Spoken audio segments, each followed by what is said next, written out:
Okay, good evening. Welcome. So tonight we are going to look at the topic of listening. You all get a chance to practice listening. So we'll talk about this. It's kind of interesting. It's not really a traditional topic that's spoken about very much. I think in the little write-up that I put together for this session, talked a bit about how we have a lot of emphasis on the other side of it, our speaking and how we are with others in terms of our communication from our side. But that's only half the equation, right?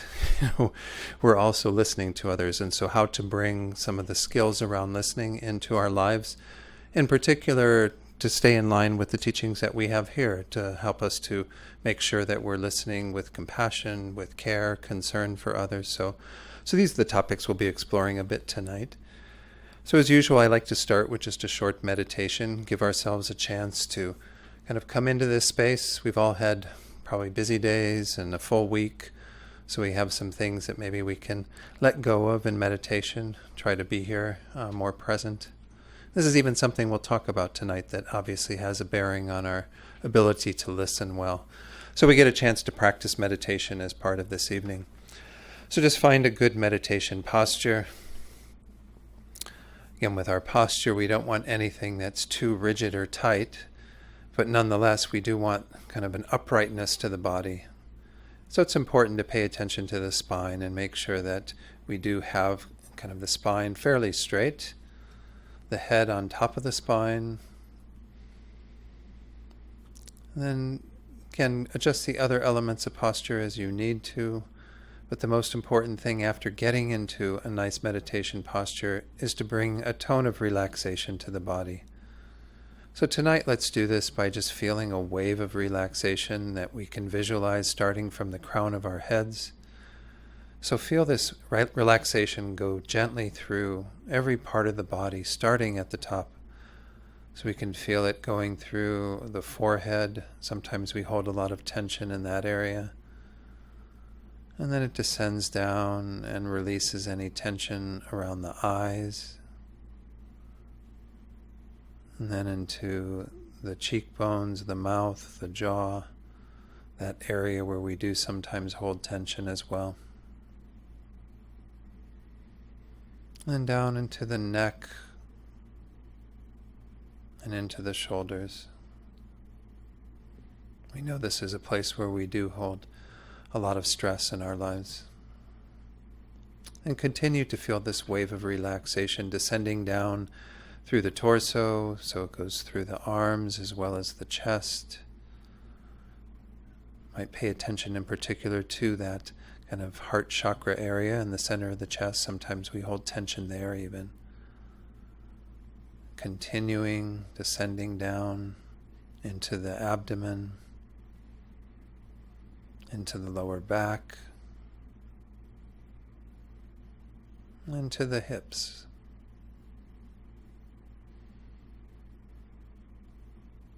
Feel that relaxation continue down through the legs and all the way down to your feet, to your toes.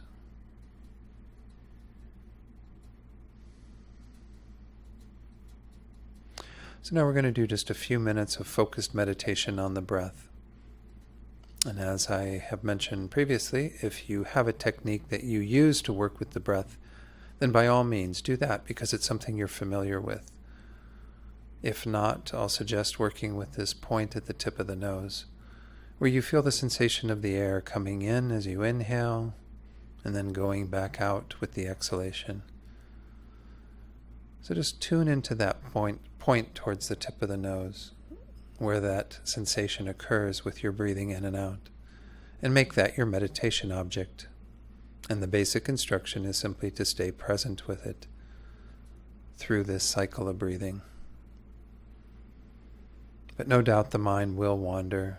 We don't yet have perfect concentration. At least I can say I don't have perfect concentration. No doubt all of us in the room have some struggle still with keeping the mind focused. So when the mind wanders and suddenly we're thinking about something from today, or perhaps some plans we're making for this weekend or next week, or maybe even we get distracted by sounds or other sensations in the body, There's no shortage at times of things that will pull us away from our meditation object. So when that's happened, and we notice that that's occurred, there's no need for any judgment. It's a natural process of the mind to do that. We're just training our minds to be more focused. So when that occurs, let go of the distraction and bring the mind back to the breath.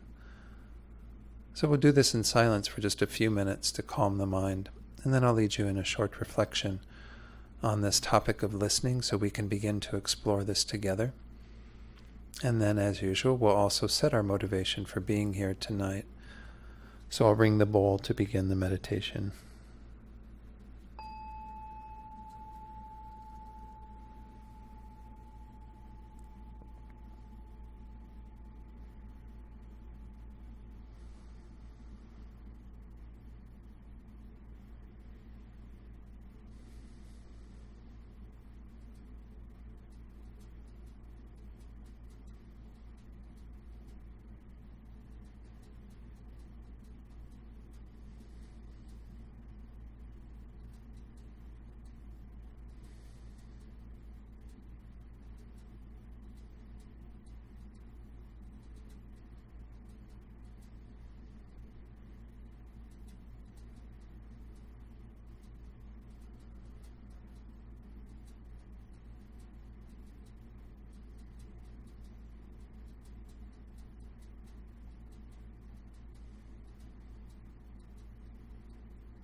So now let's do a little investigation into listening from our own experiences.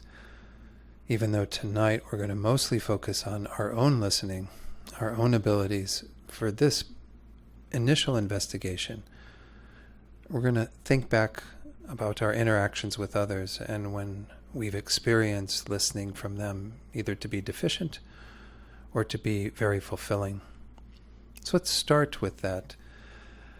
recurring or an occurrence that happened in your life where you felt that the person who was listening to you wasn't listening well, where you felt that there was some deficiency in their ability to do that. Again, we're not trying to criticize anyone by doing this, but simply to acknowledge that no doubt many of us have some deficiencies when it comes to this skill, this art of listening. But as you think about that occurrence, once you identify it, try to see what were the things that you felt were lacking, or what was it that the person was doing that became an obstruction, an obstacle to their ability to listen to you fully. Just try to identify those faults that were there.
So hopefully you've had some time to identify at least a few things that were there that did act as obstacles.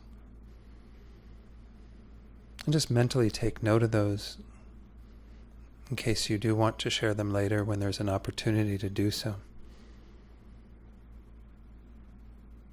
And now I'd like you to turn to another occurrence, one where you felt that someone genuinely listened to you, where they were really hearing you and what you had to share with them. And here too, I want you to identify what were the qualities that were there that made that so fulfilling. What were the things that they did or didn't do that allowed that to be such a good experience for you, one where you felt that you were genuinely heard and listened to. I'm going to spend a few minutes doing this.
And then here to take note mentally of anything that came up for you in this investigation, anything that you perhaps might want to share a little later when there's an opportunity to do that. So in this investigation, no doubt we have seen to some degree our own experiences around listening, being heard. And so we might have the initial motivation that we can embody those qualities that we have identified that were good to be on the receiving end of when we felt that we were genuinely listened to. And wouldn't it be wonderful if the work we do here tonight could help us to listen to others from our hearts, fully engaged, being able to be with others in the midst of whatever they are experiencing. For ourselves, this would be wonderful if we could somehow develop more skills in that area. But moreover, we can hold the thought that by our developing greater awareness of our capacity to listen well, may this also be the means for us to benefit others. By hearing them more genuinely, may we be able to be more responsive to the needs that they have,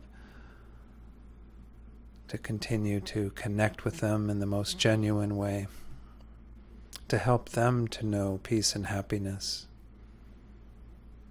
so that in this way all of our efforts here tonight don't just have an impact on ourselves, but moreover have this greater impact by touching everyone that we meet, producing a much greater connection to every single being.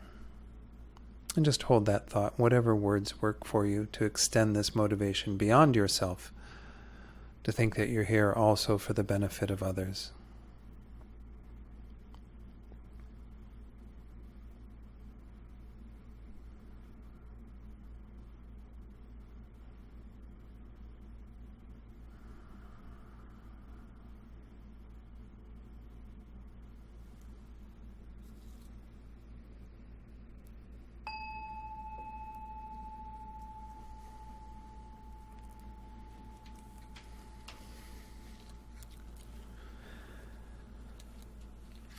So as I mentioned in the introduction to tonight, there's a lot of attention put on how we speak. In fact, in the traditional teachings, like 4 ways of using our speech that are unskillful are identified so that we begin to address those patterns that really kind of mess up our communication and connection with others. When we're speaking to them dishonestly, when we're dividing them with our speech by saying, things that cause them to have difficulty with others by virtue of what we're saying. And then we have also our harsh speech, which kind of damages people by virtue of the negative things that we say in very harsh tones and what have you. And then, of course, our useless speech, our mindless speech that is kind of epidemic in our culture. A lot of ways that we just kind of buy into patterns of speaking to each other. And I'd say oftentimes it's at those times that we're not really genuinely listening to others either, when we're just kind of rattling on about whatever. But I would say, again, this is definitely something that we have to pay some attention to, the other side of the equation. While we can speak very skillfully with others, we can really try to be very kind with our speech, very purposeful, make sure that we're honest and saying things that are in agreement with others. I mean, not that we always have to be in agreement with others. If we have to say something that's in disagreement, we find ways of doing that are effective. So that's all important, but we have to be able to listen to others too. And a book that I came across some years ago, when I first did this talk, I mentioned this previously at our center in Santa Fe. We had a little program that we did for a while. I'd only been teaching for about 3 years in the Dharma, and I decided I needed to kind of branch out a bit and do kind of topics that were not quite so traditional, but something that people would hopefully benefit from. So I did this talk back in February of 2008, so over 10 years ago. And so I haven't really updated it too much. I haven't done it very frequently since then either. It's kind of an interesting talk. But the book that prompted me to begin to look at this topic a bit more, I haven't read it from cover to cover. It's a series of articles, and a number of the articles I have read because they're really quite useful, and some of them I'll be citing. The book is called The Wisdom of Listening, and it's a collection of essays by various people around the skill of listening, and it's published by Wisdom Publications, which actually is our publishing house in the FPMT. So it's not strictly Buddhist, but I think if we go back to what our basic Buddhist teachings are, and I think everyone in the room has some exposure to those, we see that we're essentially doing two main things in our spiritual practice. One is to try to decrease the negative tendencies that we have, the ways that we are creating more harm to ourselves and to others in the world.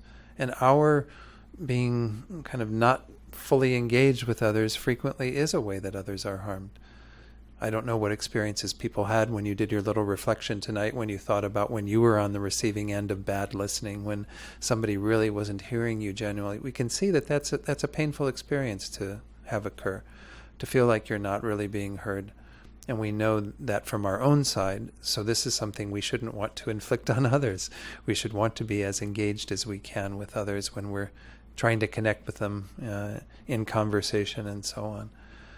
But the other side of our spiritual path is to create what's positive, to diminish the negative tendencies and to really accentuate and develop everything that is positive. Well, to be really engaged in the suffering of the world and be a benefit to others, we have to be good listeners. There's this wonderful, I think probably have a tanka somewhere in here of Thousand-Armed Chenrezig is the Buddha next to His Holiness the Dalai Lama, who's said to be an incarnation of that particular Buddha, the Buddha of compassion. The one that's there on the tanka has got these 1,000 arms, and every hand has an eye in it. But we could put an ear there too, in a sense. There's no ears on there. You could say that there's 1,000 eyes within the 1,000 arms, but there's 1,000 ears too.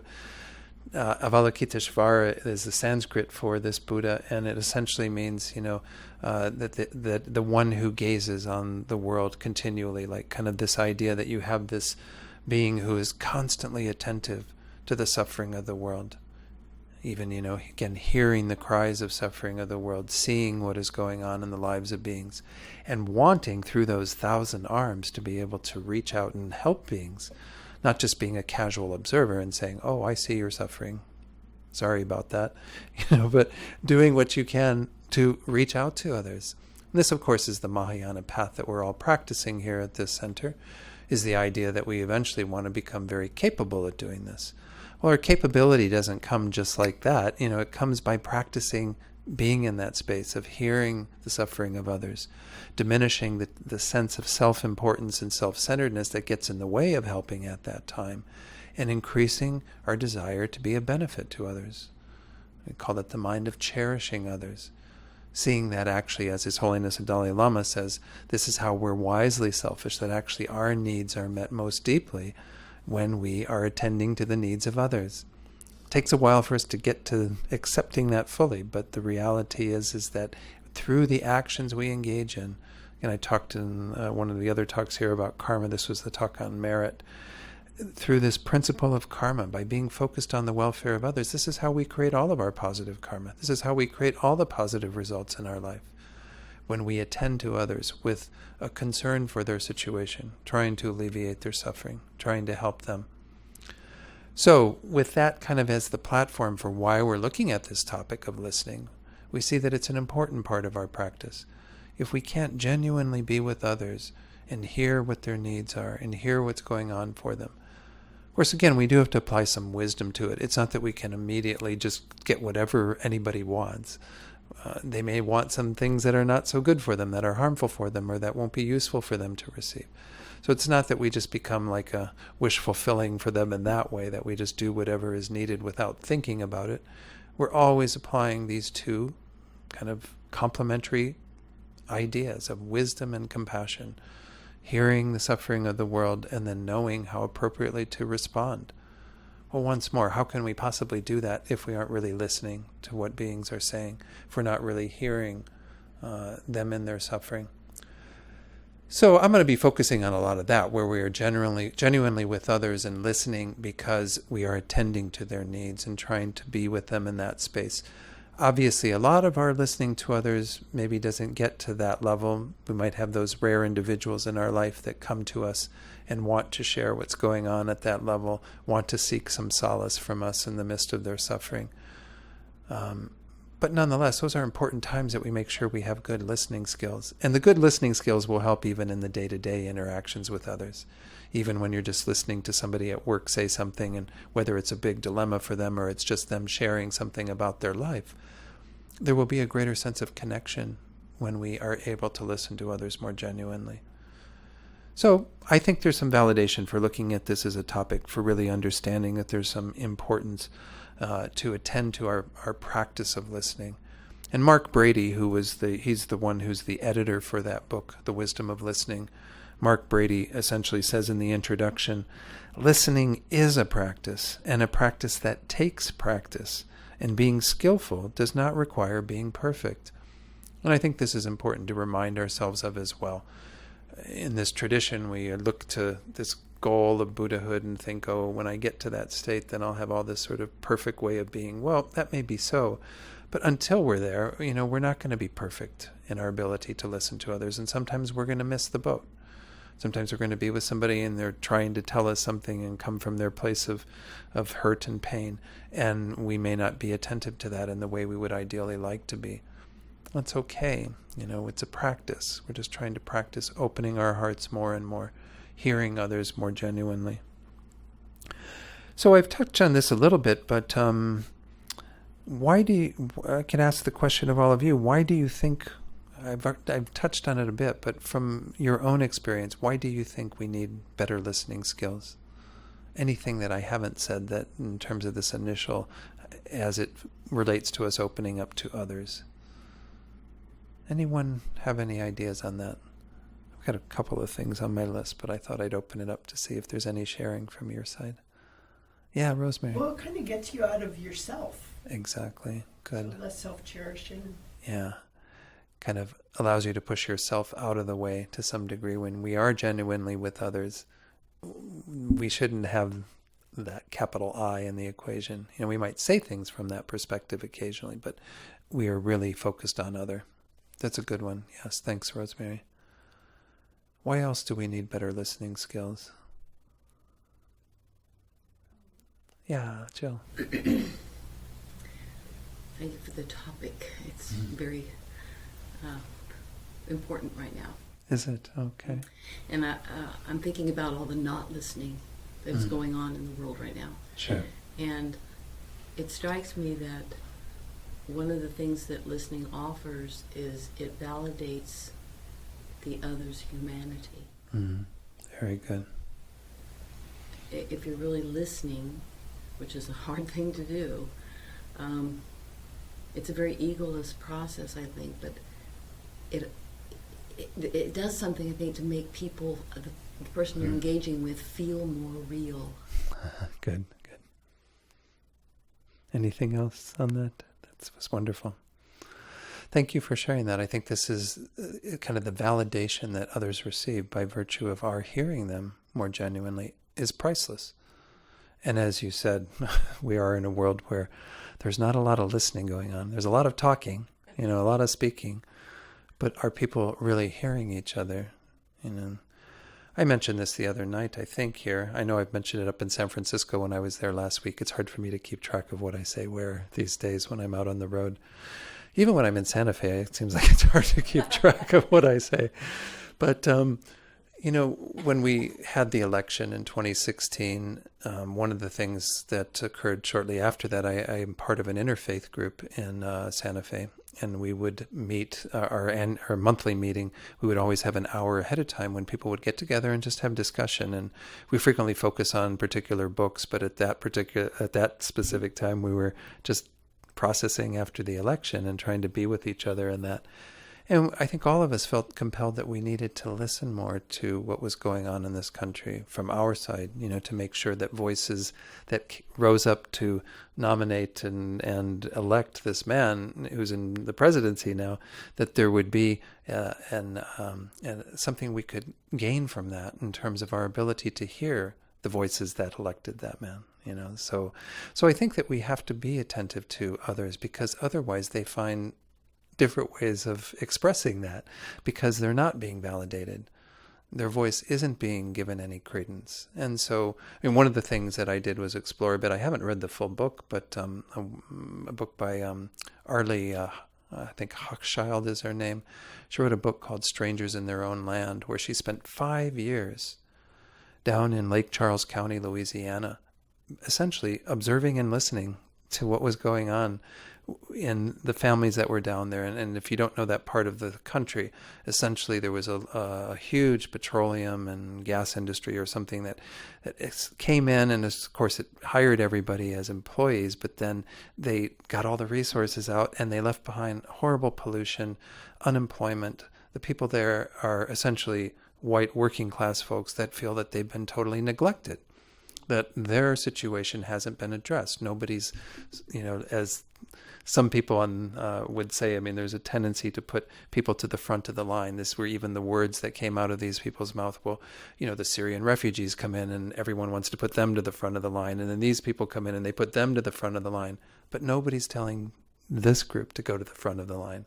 So they feel like they're constantly being neglected. Their voices aren't being heard. And so this is just something I wanted to share in the context of your comment, Jill, because I think we're all guilty of that to some degree. And I'm not saying that it stops with just our own listening. Obviously, listening has to be on all segments and all parts of our society. But what can we do individually to change, our ability to listen to the cries of others, the suffering of others, to be attentive to that, to do what we can to embrace everyone in terms of the suffering they experience, because it's part of our human condition, as Jill stated, identifying others from that place of our common humanity.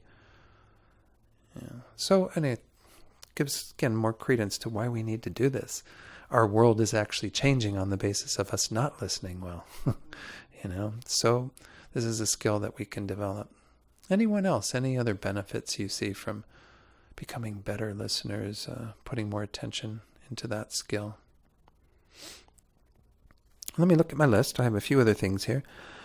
Obviously, one of the things that we have talked about is that we are able to more easily connect with others and help them. This was part of that idea of us taking on that role like Avalokitesvara, hearing the cries of the world, being able to be with them in the space of their needing help. And I do want to share a quote on that, even though we've talked about that a little already.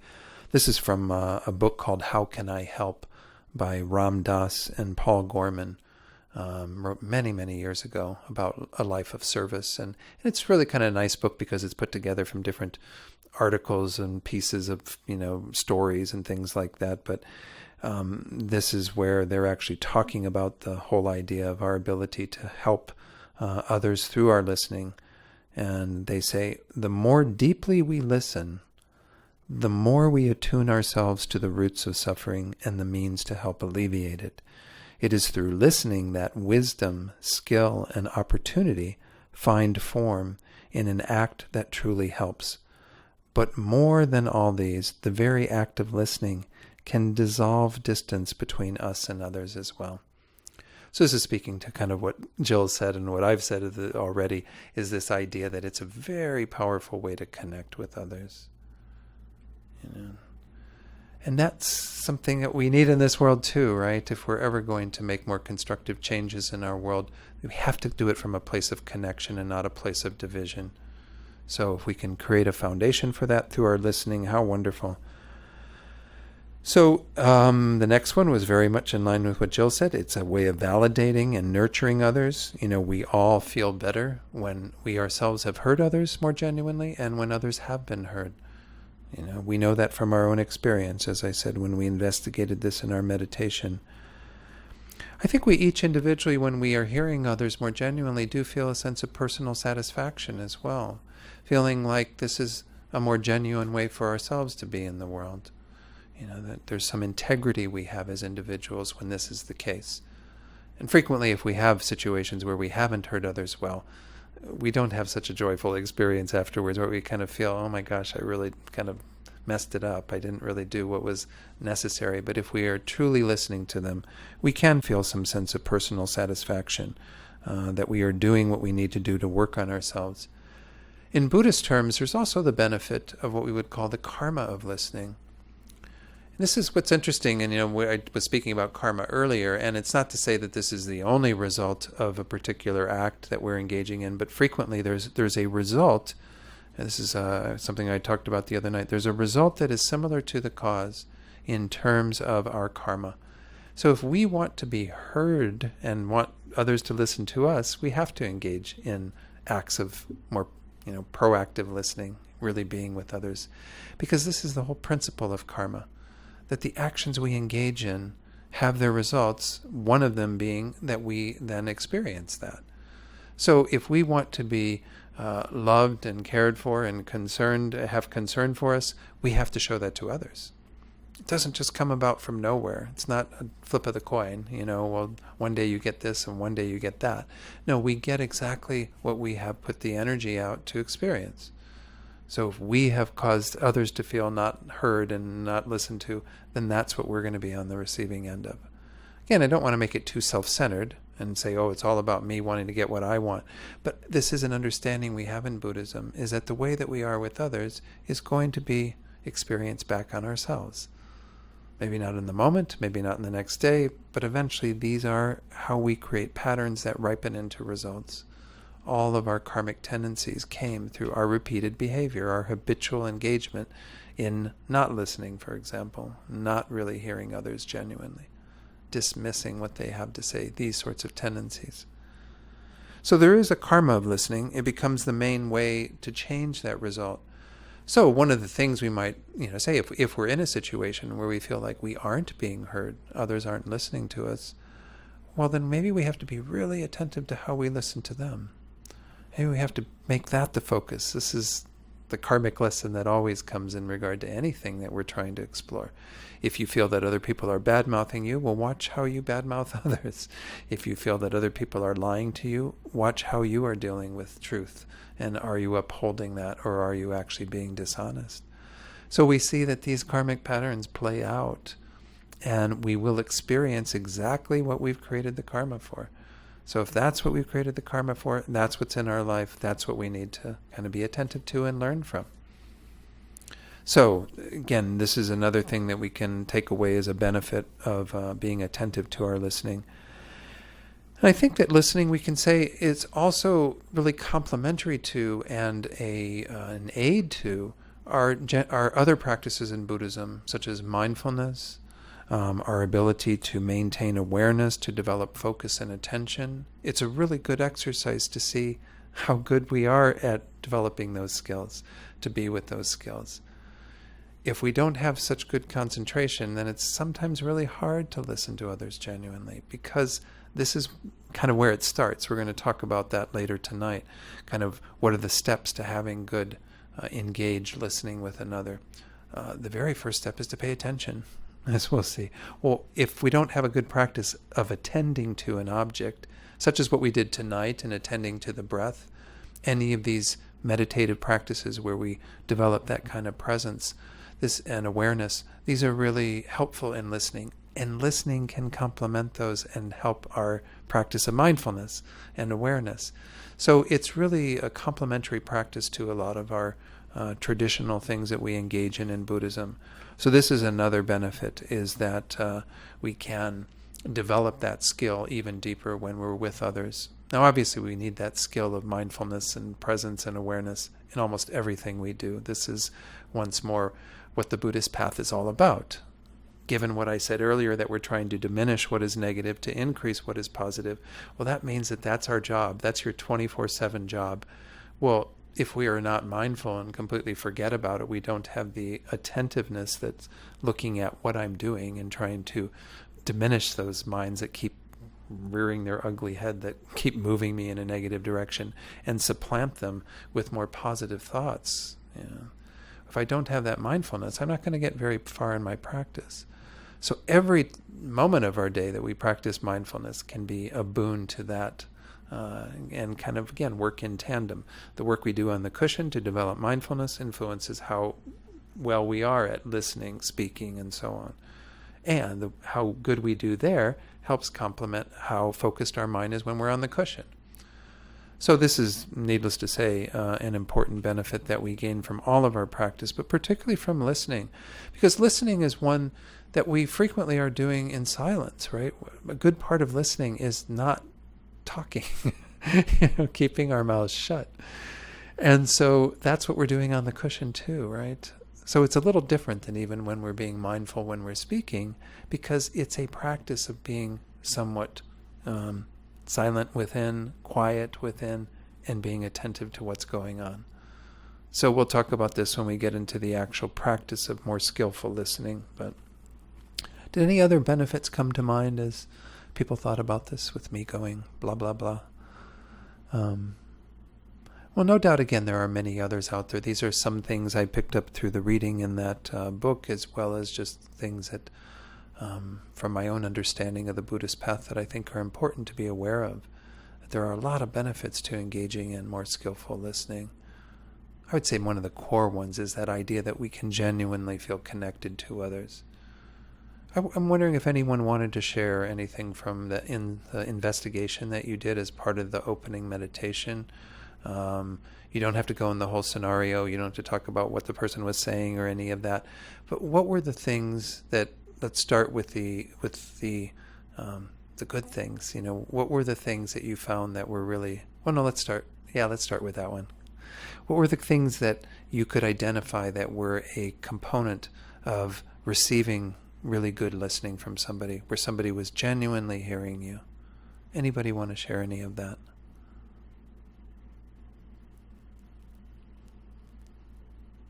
Did everyone have an occurrence when that, were you able to identify?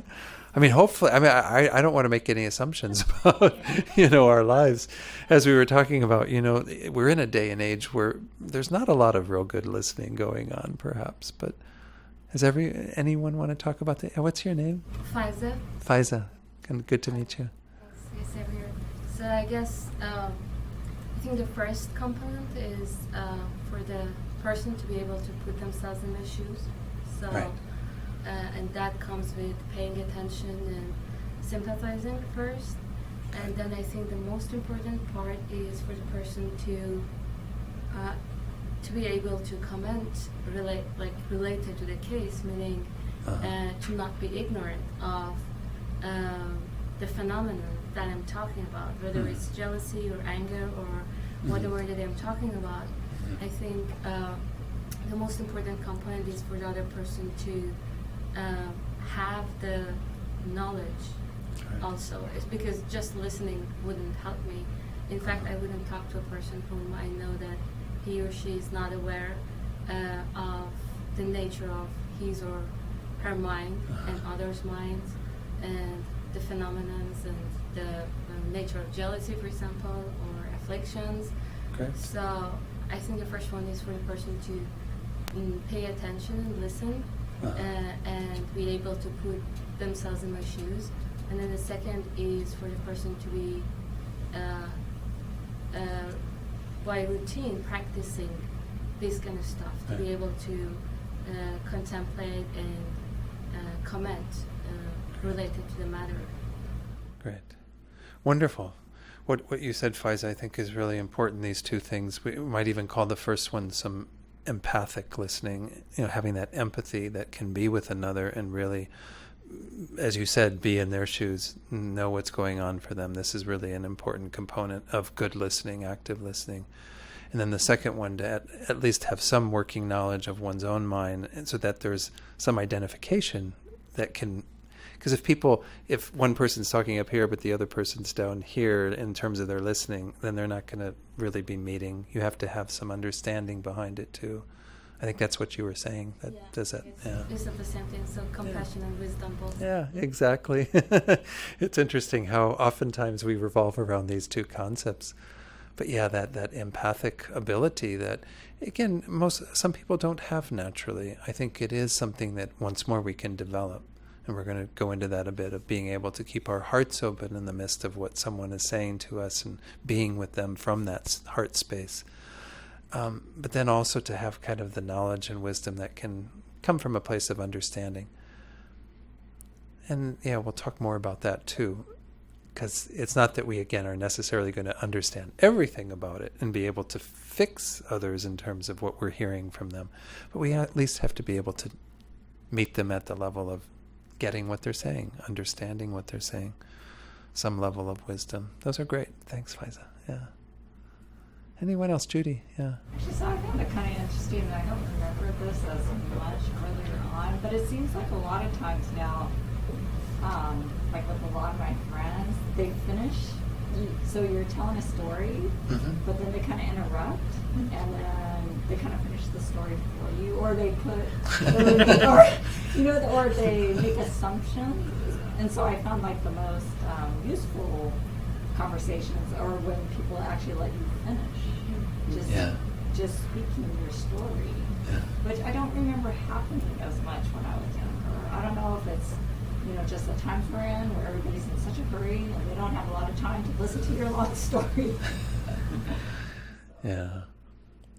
It's hard to say what's behind all of that, but I agree with you. When people give us the chance to really say what we need to say, without, again, interruption is probably the best way to put it, but without at least, them finishing what we're saying or doing something else, that is really important, to kind of have that liberty to say everything you need to say. I do agree that people tend to come back with something before you've finished. Frequently I find that the case as well, and it does kind of unnerve you and not feel so good to be on the receiving end of that. Whereas, somebody who gives you permission to say everything you need to say and is attentive to that, as we've been talking about, having that ability to be with you through the midst of whatever it is that you need to express. I think it's a very important thing. So, good. That's another wonderful thing that we can see in good listeners, people who are able to... It's kind of interesting. Many of us in the room, I'm sure, have spent some time in therapy with a therapist, where the major role a therapist plays is to be a good listener.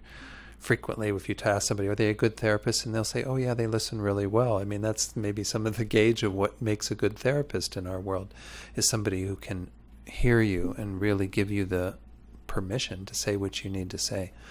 And ask the right questions. We're going to talk about questions as part of tonight too, because it's not that, again, listening is done completely in silence. We do play a role in interacting with the other person through our vocalization in that discussion, but it's coming from a place of listening. We don't ask questions that aren't coming from a place of listening. Otherwise, once more, we're totally off base with what we're saying. So, good. Thank you for sharing that, Judy.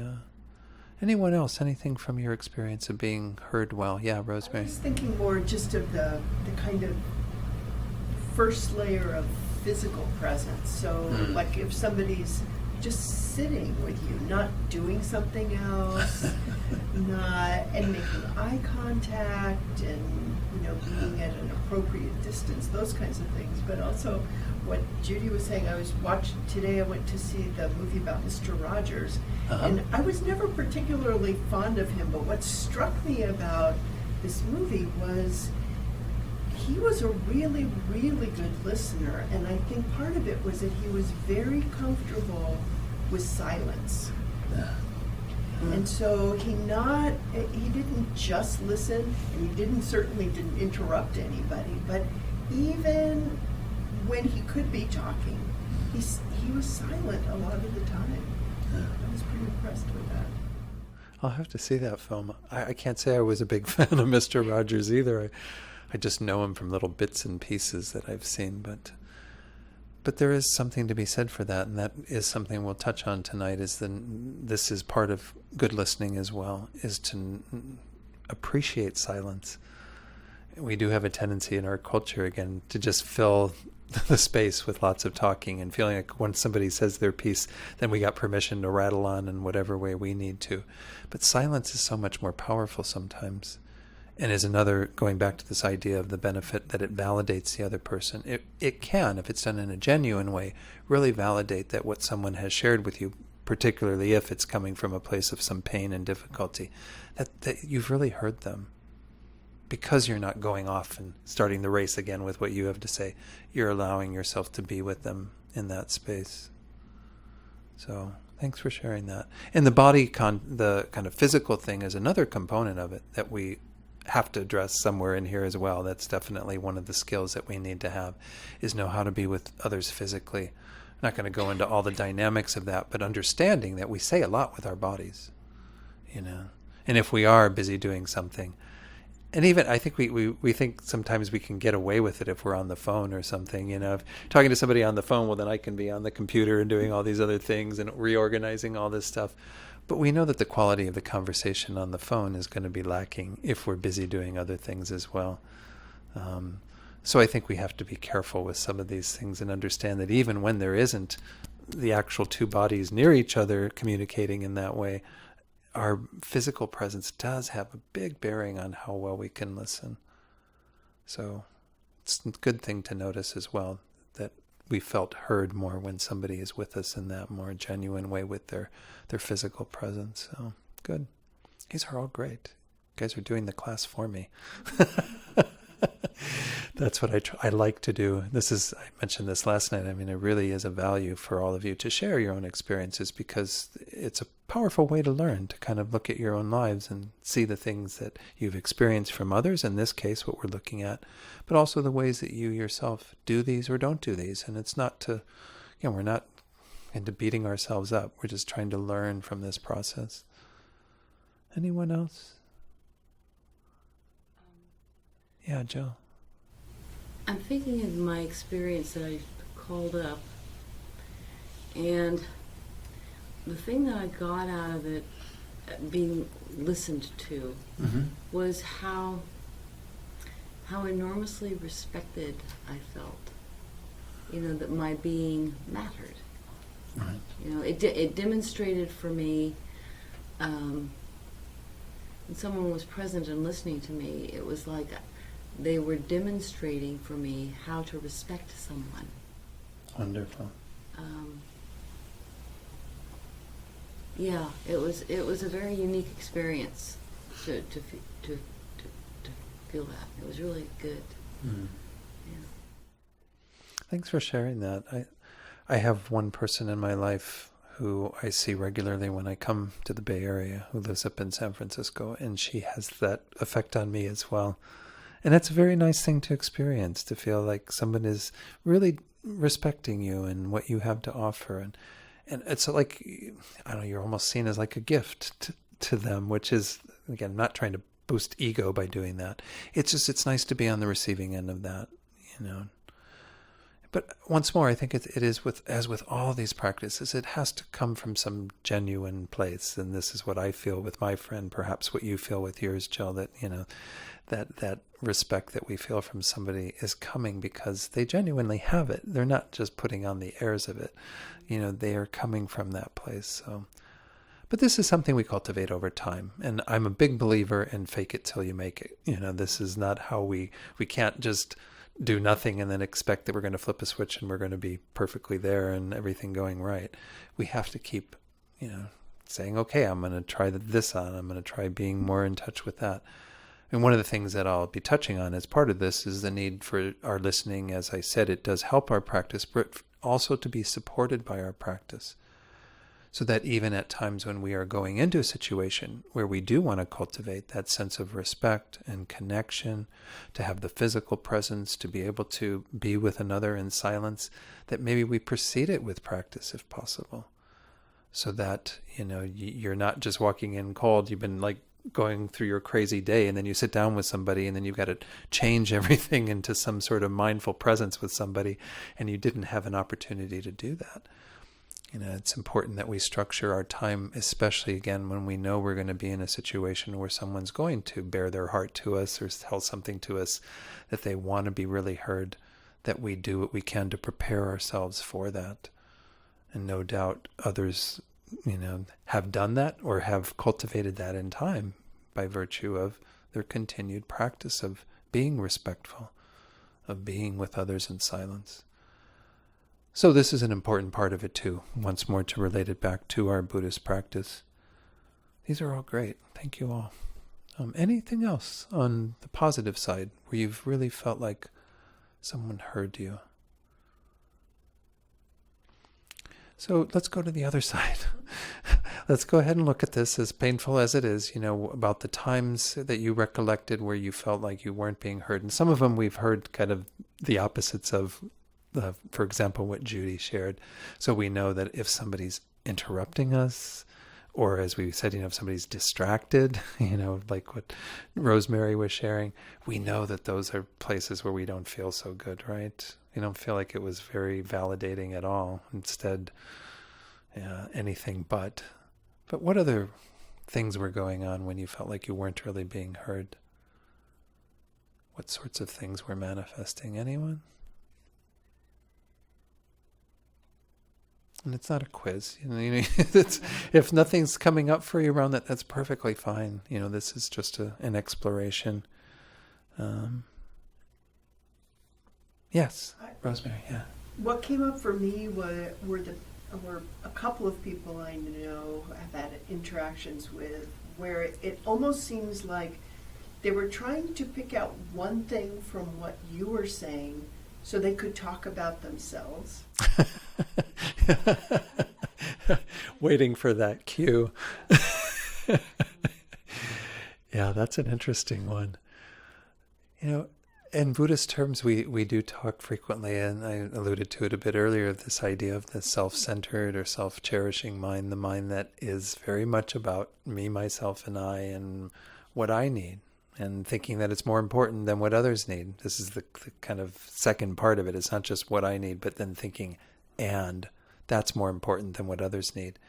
And that doesn't feel good to be on the receiving end of that, right? To have somebody waiting for you to give a cue for them to come in with their lives and what's going on with them. Yeah, there can be some pretty horrific experiences along that line where we just don't feel like the person's with us at all then, because it's just about them.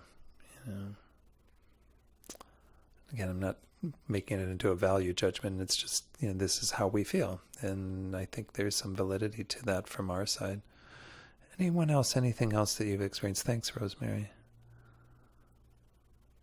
Yes. I think if you don't have the pure intention of helping another being by listening, by any act, but here with listening, I think the basis is not there and nothing helps. Meaning, so for example, the listening with attention would not be there. One example would be that once I was complaining to one of my friends about something and I was angry, and she told me that until you're angry, I don't want to talk to you, or I don't want to hear anything. Right. And I said the same thing to someone who was talking to me, and he was angry, and I told him that I don't like the way you're talking, something in that line. But the question there is that who cares about you? I am angry and I'm talking, right? And I'm complaining and I'm asking you to listen. And then you come up and say that I don't like the way you're talking. It all shows that you're not listening to me with the intention of helping, but you're caring about your own peace or whatever you like, the way you like to hear me or whatever. And so that's one example of the fact that the other person or me in that situation, I was not listening with the intention to help exactly. And purely. So if that is not there, then the other person goes after so many things, like whatever he or she wants in that situation. Right. How she wants to hear me, or she likes to maybe prove some point that she's right about something instead of listening to me, or she remembers so many memories and so many other things to talk about, so she wants to say that I have something to say to you, so all that stuff. And then the other thing that it hurts to not have that intention of helping is that the person who doesn't have that intention won't have the motivation to study and to gain that wisdom. Even after talking to you, she or he wouldn't think about it that, okay, what was this thing that you talked about it to me? So do I need to study that? Do I need to know more about this phenomenon? The wisdom part that we said. So if the intention of helping or that compassion is not there, I guess, nobody can hear well, nobody can listen well. Yeah, you make a very good point, Faiza. Because if we're, and this is why once more it really does come from the heart, and if we're not in touch with our hearts, and we're more again in our ego and all of the other things, then what I was hearing you saying, with there's a lot of focus on oneself and what oneself wants in that scenario, not wanting to be hearing someone's angry words, or not wanting to rise to the occasion to learn what needs to be done to help somebody in a situation. So I think there's a lot to be said for that. We know when we're with somebody and that's not the case, where like their heart isn't engaged.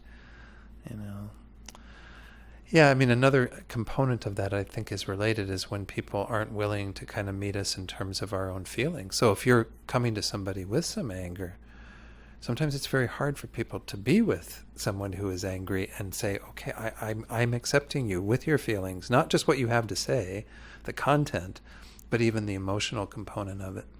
And I think that's another dimension that sometimes makes it a little more complicated, and a skill we all have to, again, work on. We'll go into this a bit tonight as well, is this idea that we aren't just meeting somebody in terms of the content, we are meeting them in terms of their emotion. And not everybody has that ability to kind of open up to being with that.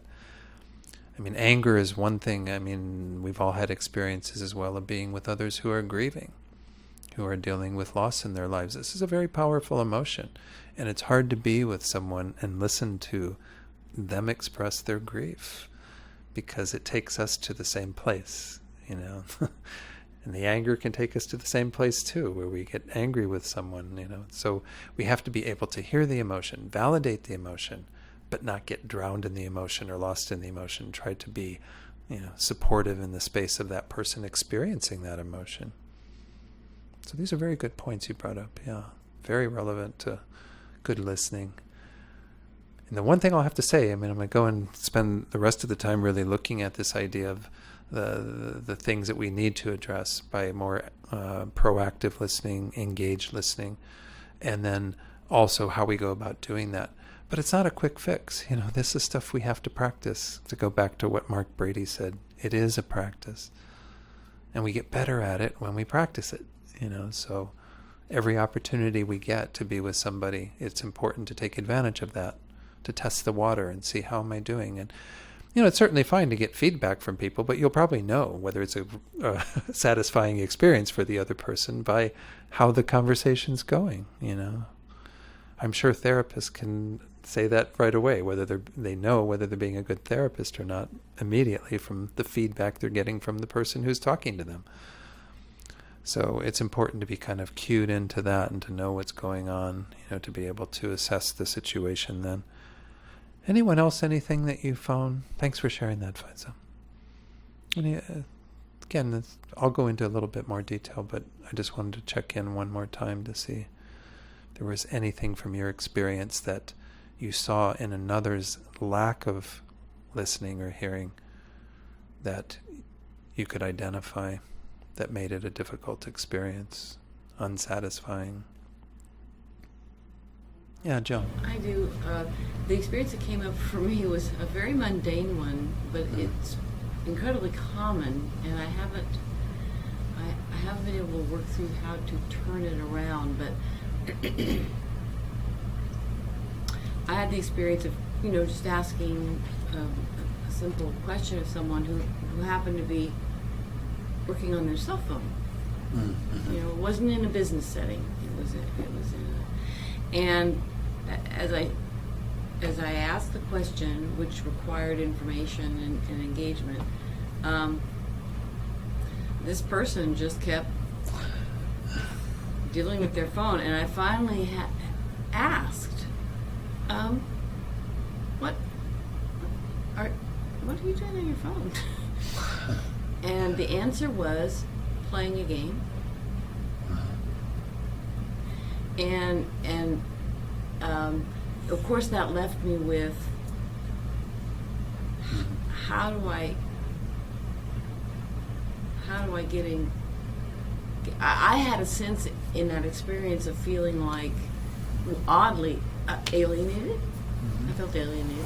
I felt alone, not in a bad sense, a desperate sense, but okay, so am I just having this conversation with myself? And it was a profound sense of, not being heard. And what struck me about the experience is this is going on everywhere. So how to turn that around is going to be skillfully is going to be very important to learn. Yeah. Because it did make me have a sense of, where are you? It was like I felt like I was pushing into air where somebody wasn't there. And it's not an uncommon experience. It's happening everywhere. So I'm not certain how to, what techniques need to be adapted for that one. But it did leave me feeling like I was on an island by myself. I mean, odd sense. Thanks for sharing that. I agree. It is a pretty common experience in our culture. I think nowadays, certainly there are many, many things that people do get distracted by and leave other people feeling, like you said, alone and like there's no connection because the other person's off in whatever they're engaged in. But I still can think back to when I was a kid and really engaged in TV or something, and my parents would be telling me something, and they'd say something like, well, I might as well be talking to a wall. At some level, it's really true. If, no matter what the distraction, we live in a time where there are multiple distractions, many distractions. This is why, don't text while you're driving, all these sorts of messages that we need to hear, because people get the illusion that they can multitask and do all of these things and still, like, they've got 10 balls up in the air that they're juggling. Well, you can't do that. I mean, at some level, I'm not trying to make it into an impossibility, but most people just don't have the capacity. And we don't really have the ability to attend to that many things at any one time. Even 2 things at one time, it's difficult. So if somebody's attending to the game on their phone and they're not attending to the person talking to them, that's just 2 things. That's 2 balls up in the air. And the way we get nowadays with just so many things being managed, it's just really not good to be on the receiving end of that at all. So this is foster engagement, and a sense of listening and being heard and hearing under those circumstances. It's just, I walked away from that experience thinking maybe it was just a simple thing to say that I didn't do. Maybe it was I need your attention for just a moment to get something resolved. Right. And I didn't take that step because in a weird way I felt like it was making a value judgment about that person and their behavior, and I shied away from that, which in itself may not have been a very, very skillful solution, but I just didn't know what to do with that, actually. Right. I understand. Yeah, and especially if somebody's in a position where they are there to offer like customer service, you would hope that that isn't the. That wasn't what it was. It was okay. Yeah, yeah.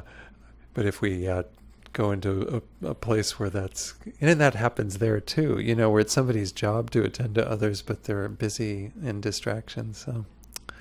So these are all pointing to kind of what we call these sort of deficiencies in listening that are important to identify and to address. To do this, I want to share one thing that was from one of the articles in The Wisdom of Listening that I thought was really kind of an interesting. I should have probably put this on the board before we started so I wouldn't have to spend time writing this up here, but there's an interesting chart that is in this book that is in the article by this couple, Anne and Charles Simpkinson, and they're the founders of an organization called Common Boundary. They produce a magazine that explores the common boundary between psychology, spirituality, and creativity. And in their article, they borrow from what's called the scale of psychological attunement.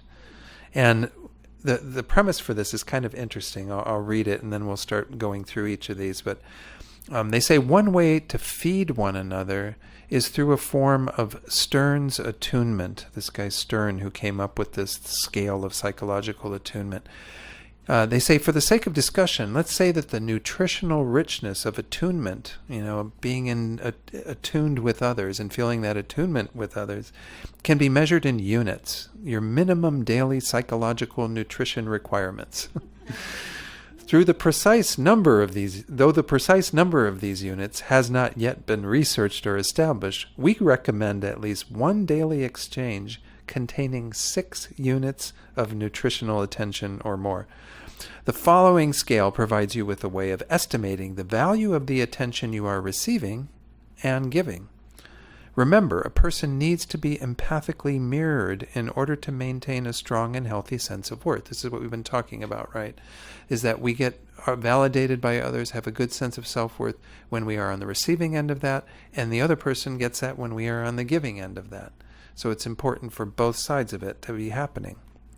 So what they give then here are some guidelines for measuring the nutritional value of the responses you give or get from others. If your score for any one day remains under 6, you will no doubt find yourself resorting to indirect methods for fulfilling your needs. And I'm not going to kind of make a huge leap here, but I would say that once more, what we see in our culture today with many, it's particularly men who have engaged in these horrific acts of gun violence, for example, are people who frequently, I think, are deficient in these types of ways. I'm not putting it all on how they're heard or listened to, but I think it's in terms of the attunement that they have with others and the feeling of isolation. You were mentioning aloneness, but it can become really severe isolation where there's no validation of anything going on and they live in their own little world and create their own way of finding value in themselves, which is frequently incredibly distorted. So I think these are important to pay attention to. How are we in attune with others? How are we receiving that from others? So I'm going to go ahead and put the scale up here and talk a little bit about it. Maybe I'll move the microphone over there so that I can do that.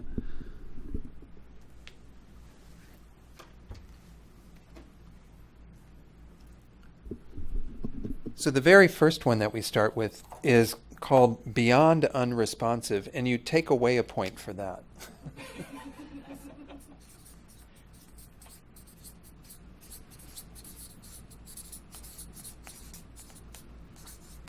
Okay, so beyond unresponsive is described as the person you are talking with interrupts, this is what I changed pages here, interrupts you in the middle of your sentence and shifts to a different topic. Subtract 1 unit. Okay.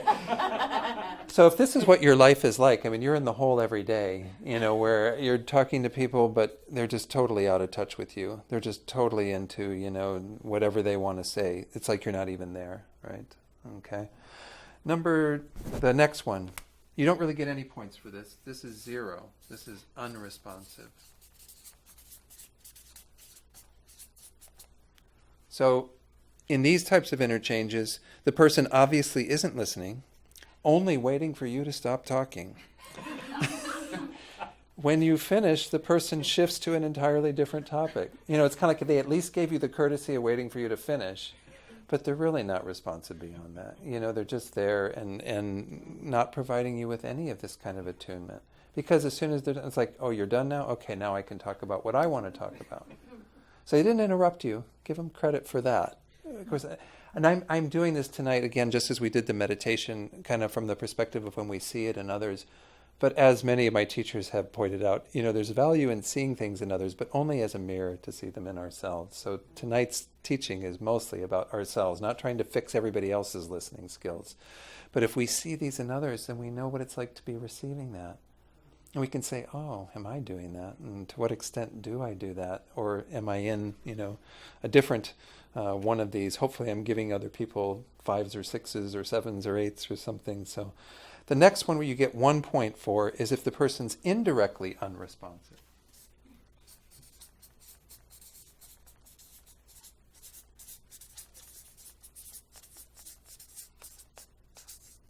Okay, so this is described as the other person says or implies, well, you shouldn't feel that way.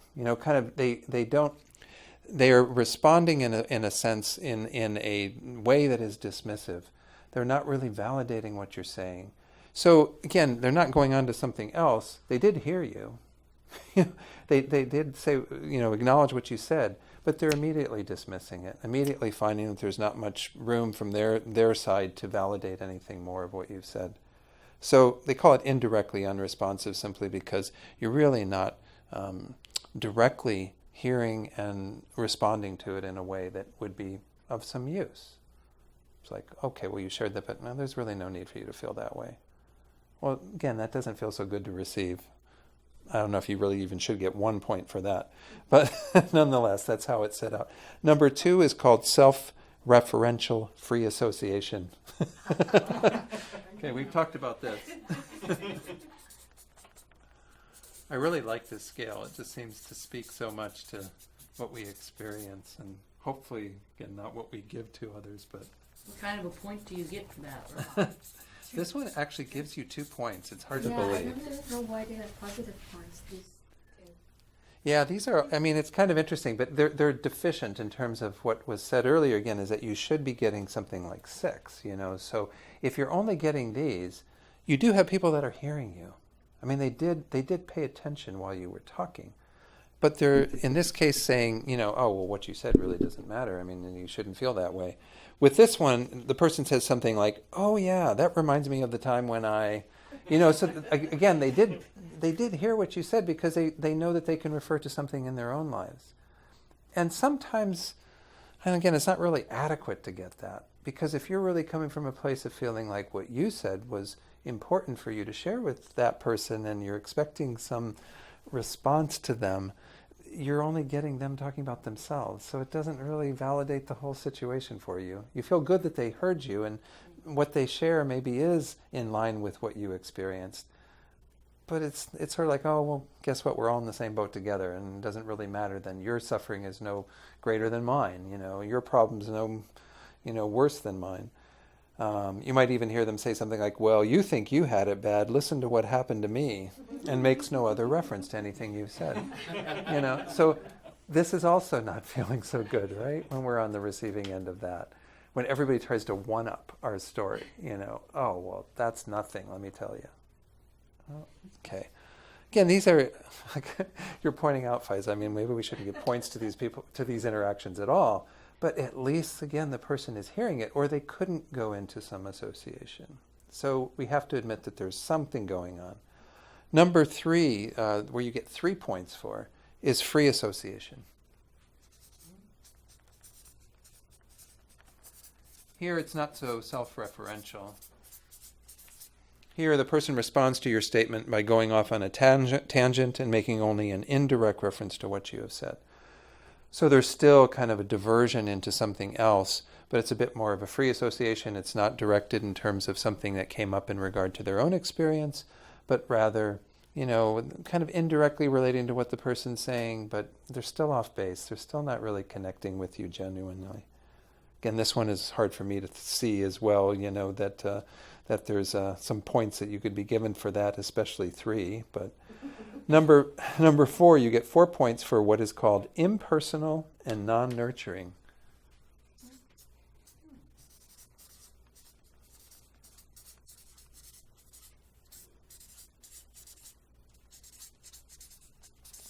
Okay, let's look at what this one says. Impersonal and non-nurturing, the person indicates she has heard you, but offers no sympathetic or empathic response. Basically, her stance is, oh, that's the way the cookie crumbles. We know that phrase, right? Oh, that's such tough luck. I'm so sorry that happened to you, kind of thing. Well, maybe not even that level of empathy. It's just acknowledging that this occurred for you and really not offering much more support beyond that. So it's very impersonal. It's just kind of putting everything out there as if this, there was that wonderful bumper sticker, maybe it wasn't that wonderful, that bumper sticker that everybody had in their cars many years ago that said, shit happens, right?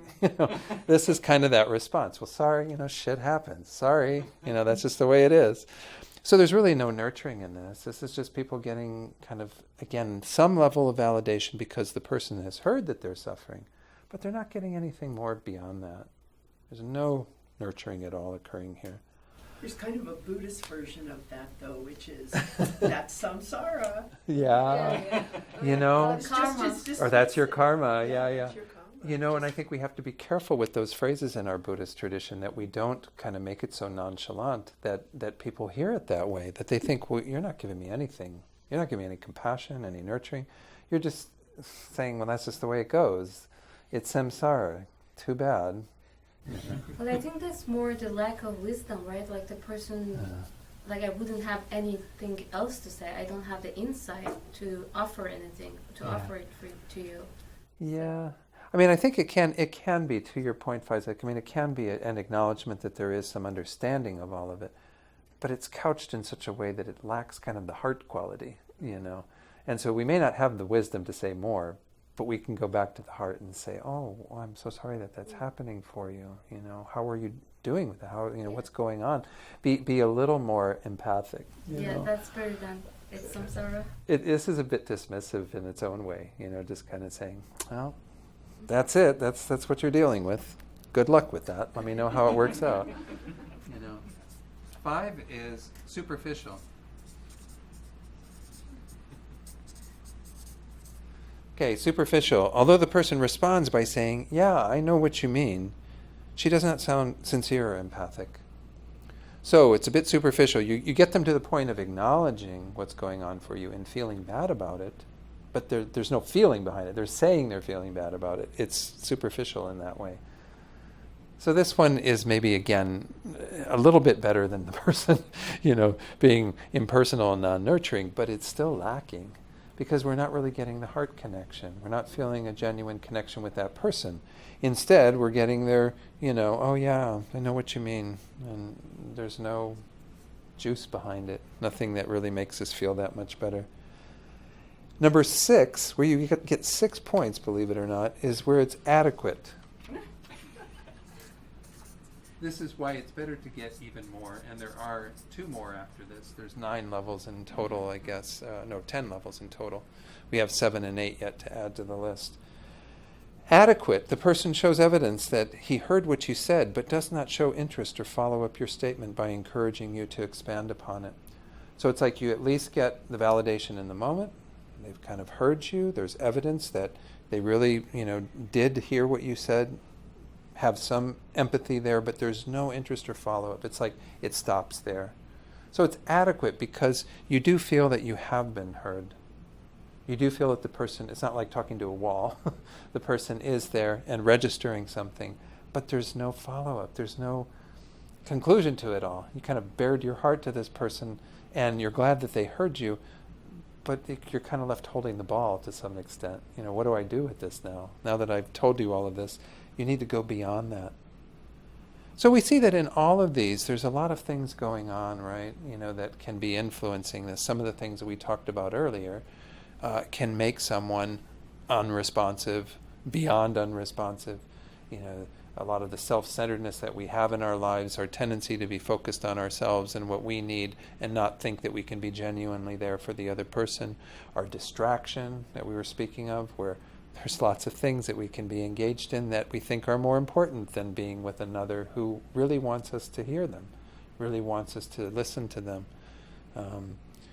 The last 2 that are in the positive category, they're beyond the 6. They are really healthier. 7 still has some improvement, but number 8 is like the healthiest that we want to aim for. Number 7 is responsive.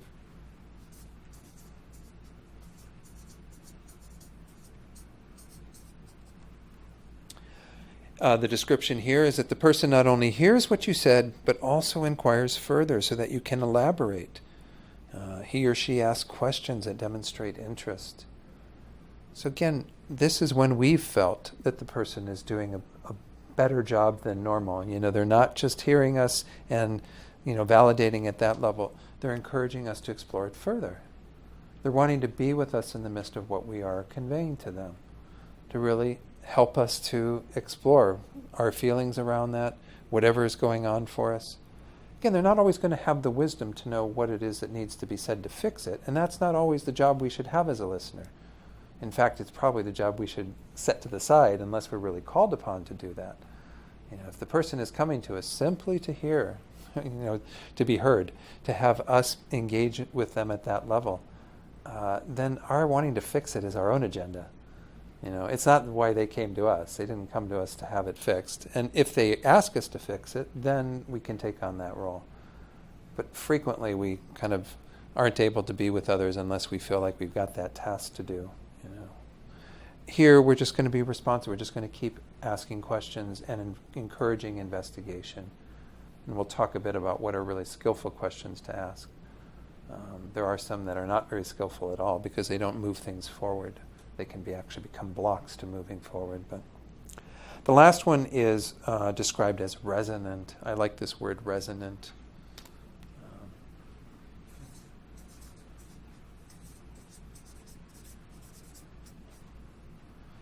Resonant is described as the person indicates that she emotionally resonates with what you have said by responding with statements that show she is trying to imagine what you are experiencing. Back to what Faiza was saying, there's an empathic connection, a sympathetic connection. There's the wanting to be in the shoes of that other person, to really understand what it's like for someone in the space of what they are conveying. So and the example that was used was, I can imagine that you feel terrible about losing your favorite pair of earrings. I thought that was kind of a funny example, but I mean, people can come to you with that, losing something that's very dear to them. And so, we shouldn't be putting that value judgment on like I just did, but, being okay with whatever level of suffering people have. Some people come, and it's just the smallest thing, but, you have to be able to be with them in their pain. There are so many different levels of suffering that beings experience. So how can we be kind of resonating with their situation, making sure that we're meeting them at that level? So these two are where it gets particularly positive. The adequate is obviously that. Everything prior to this, we see that there's many gradations, but these are not filling the bill. These are not going to fill the bill when we're in these spaces of being unresponsive, either indirectly, directly, being kind of associating it with various other things that aren't really meeting the other person in terms of what they're trying to communicate. So these are important to, pay attention to. I wonder if there are any comments on this. Was this an interesting investigation to look at? Because sometimes we think, it's just black or white. Somebody's listening or they're not. But there are a lot of variations in this, And to what extent do we fall into one of these when we're talking with somebody? I mean, I found that as a Buddhist teacher, because I do have, especially back in New Mexico, people who want to meet with me and discuss what's going on for them, that I have to be really quite clear in trying to aim for the lower and the higher end here in terms of the numbers, to get to these types of ways of being with others. Because otherwise, there's no purpose in me sitting down with somebody. But as a Buddhist teacher, my job is not to fix other people and to, I don't have a therapy degree or anything like that. My job is to really just hear what they have to say. And when asked for, to provide teachings that will help them to have a perspective that could be useful in their practice of Buddhism. But if I'm not hearing people, adequately at least, then there's going to be a disconnect. And I've experienced that. I've tried to learn from that. And I think it's important that we acknowledge that there's many, many different ways that not listening can manifest. So, let's go back up here. So let's go ahead and look then a little bit more at some of the things that are getting in the way. Something that we haven't really touched on yet. Because we did talk about distractions, being bored. Maybe we didn't touch on boredom that much. Sometimes that can happen, right? Where we're with somebody and we're just not interested. They could be talking about the most fascinating thing in their life or something that's really important to them. But we have to conjure up some interest. So, this is a block for us. So being distracted, being bored. Another thing that, as I said, we haven't really touched on that much is judgment or, evaluating. Sometimes when people come to us, we're already starting our little story in our head about this person and what they're doing and putting why are they doing that? Don't they know better than that? This kind of talk that we have internally that's not so helpful because that will come through. Rosemary was talking about body language and that and physical presence. It comes through, if not in what we're saying, in how we are with another. If we're making those kinds of value judgments on, what they've shared in terms of their behavior.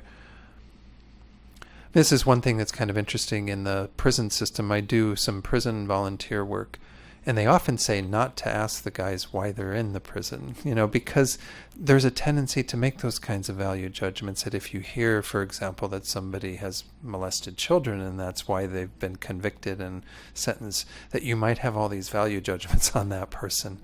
And so it's good sometimes not to know those sorts of stories. But if someone comes to you and shares something that they've done in their life, and again, as a teacher, sometimes this does happen, you have to be able to set all that judgment aside, to say, I'm here with a being who's suffering right now. I can't make some sort of judgment on the basis of their prior behavior, to make sure that I can hear them from the space of their pain and suffering.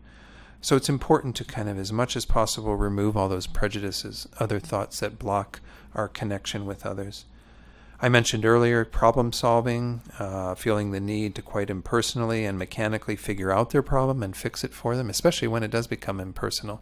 Sometimes we aren't so comfortable when people get into this space where we are having to meet them with empathy, and we think, the quickest way to get out of this is for me just to tell them something about how to fix it. I would talk to the person and da-da-da-da-da. Well, the person didn't even ask you necessarily what you would do, and you're already offering that because you're uncomfortable with being in that space. But some of us are real fix-it people. We like to kind of say, it's our job then to say something that will help that person, that we think will help that person. But again, do we have the wisdom to know that? That's where, again, questions are very useful before saying what we want to say. And even the question, if you do feel like there's some good advice that you know from your own experience that you really believe will help that person, there's nothing that's stopping you from asking the question, I have an idea of what might be a useful thing to do. Would you like to hear that? And the person can let you know, no, that's not why I'm here. I don't really care what your opinion is about how to fix my problem. I'm here so that you validate me as a suffering person and hearing that. And they might not come out with those words, but that's not necessarily why people come to us, is to fix their problem. Some people will, and that can be, again, an opening for that. Another thing I think that is really important is our own tendency to be reactive or take things personally. And that's because a lot of the times we have difficulty in communication is when we're dealing with somebody who we already have a level of intimacy with. Personal relationships, be they, between a child and a parent, or two partners, whatever the dynamics are, because we already have some closeness with that person. Sometimes being with them in the midst of them communicating stuff to us, we might take it quite personally. I want to share a little story that I found really quite interesting in this, I think it was in the other article here, because it was used to kind of demonstrate how we need to be much more attentive. Let me go to my bookmarks here, and I'll be able to pull this up. I found it really quite interesting, the example that was shared by this person. I think it's in this section. Sorry, okay, here we go. This is, who was this article by? This is some basic listening skills by Being a Good Listener by Karen Kissel-Wegela. It's in that article. It's in that book, The Wisdom of Listening. Anyway, she says that one couple, I remember one couple I worked with, I'll call them Gina and Frank. Gina said something like, I would like to have some time to do some of the things I used to do before we got married. I would like time to paint and take walks alone. Okay, so remember, vision yourself on being on the receiving end of that, if you have somebody in your life who's very close to you in that way. So Frank's first paraphrase, in terms of kind of trying to get at what Gina was actually telling Frank, was, you don't want to be with me. Well, where's that coming from again? That's one's own personal projection. That's kind of one's own reactivity, that when somebody hears from a person very close to you that they want to do things on their own, they interpret it as, you don't want to be with me.